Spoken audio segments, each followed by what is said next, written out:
Pessoal, é muito importante esse slide porque pode haver uma situação de conflito entre a decisão criminal, a decisão civil, um decidiu de um jeito, outro do outro. E a regra é a independência das instâncias. Porém, observado algumas condições, haverá primazia da decisão criminal. Vamos dar uma olhada nesse slide, na coluna da esquerda do observador.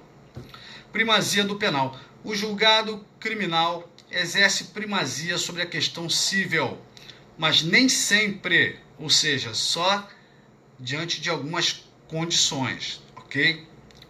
Então, primeira e mais importante condição para que a decisão criminal produza o efeito de vincular o juiz civil é a anterioridade do julgado criminal. Porque se já foi prolatada uma sentença civil, ela não sofrerá nenhuma influência de uma decisão criminal superveniente. Ok? Então, em outras palavras, é o que está aí na coluna da direita, dê uma lida. A decisão criminal vai influenciar, vai ter primazia na decisão civil pendente, ou seja, que ainda não foi proferida. Vamos ver o próximo slide aqui. O juiz, criminal está ali julgando a questão criminal. A vítima poderia muito bem aguardar o deslinde da ação penal, aguardar a ação penal chegar ao final. Por quê? Porque, vindo uma sentença penal condenatória, transitada em julgado, já produz o efeito extrapenal de tornar certa a obrigação de reparar o dano. Poupa a vítima de ter o trabalho de entrar com uma ação civil, produzir provas, para que o juiz conheça dos fatos, conheça da prova e julgue, para ver se o juiz se convence de que, no exemplo dado, o Caio deve à Mévia a reparação do dano no valor de 50 mil. Então, ou aguarda a sentença penal, porque a sentença penal condenatória transitada em julgado já torna certa a obrigação de reparar, ou se não quiser esperar a ação penal, que está muito devagar, pode entrar direto com a ação civil. De repente sabe que o acusado tem dinheiro, tem condição, não é tão perigoso, sabe que a justiça civil é mais célere um pouco do que a criminal, porque a criminal tem uma série de garantias que a justiça civil não é obrigada a respeitar. Então entra com a ação civil, pode entrar, mas vai ter que fazer todo o esforço probatório para que o juiz conheça dos fatos, da prova, conheça a lei e aplique a lei ali dizendo que o Caio deve ou o Caio não deve. Então tem dois caminhos: espera a ação penal chegar ao final, ou paralelo à ação penal, entra com a ação civil, ok? O juiz civil pode, por precaução, querendo evitar decisões conflitantes, pode determinar a suspensão da ação civil que a vítima acabou propondo, mas o juiz civil acha melhor aguardar a ação penal, ok? Então, suspende a ação civil por até 1 ano.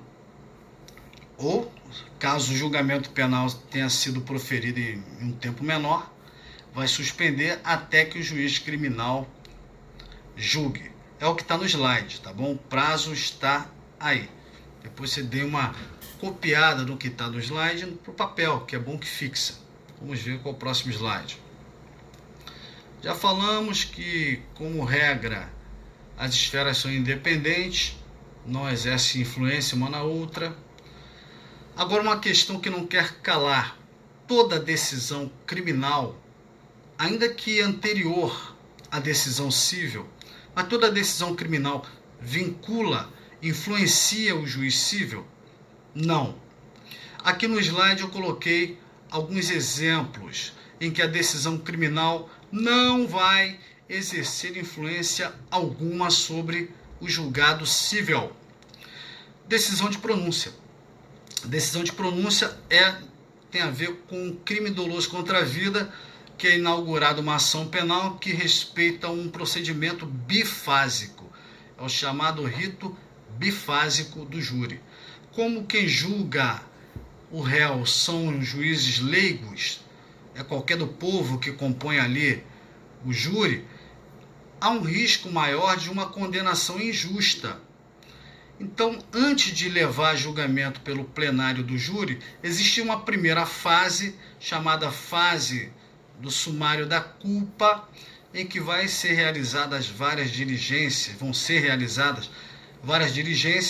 inclusive uma audiência com a produção de provas, e o juiz dessa primeira fase, chamado juiz sumariante, chamado juiz da pronúncia, seria entender que a prova da materialidade, ou seja, alguém foi morto e há indícios suficientes de autoria, ele não pode condenar, porque só o júri que pode, mas ele pode confirmar que há uma probabilidade daquele réu ser o autor.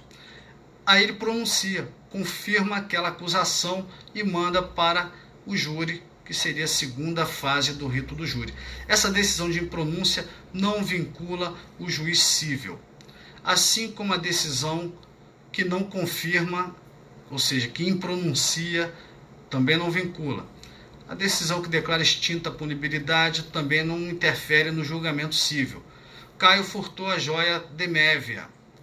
O tempo passou, acabou prescrevendo e está extinta a pena, mas de repente no cível não prescreveu. Acho difícil, mas de repente no cível não prescreveu.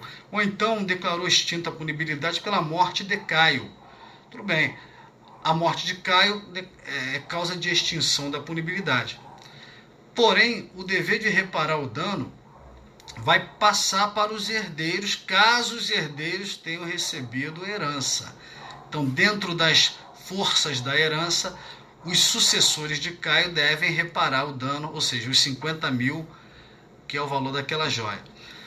Decisão de arquivamento do inquérito também não influencia o juiz cível. Não é porque arquivou o inquérito que o juiz cível não pode determinar que Caio pague o valor de uma joia para a Mévia. Em regra, as decisões não influenciam. Ok? Vamos dar um intervalo.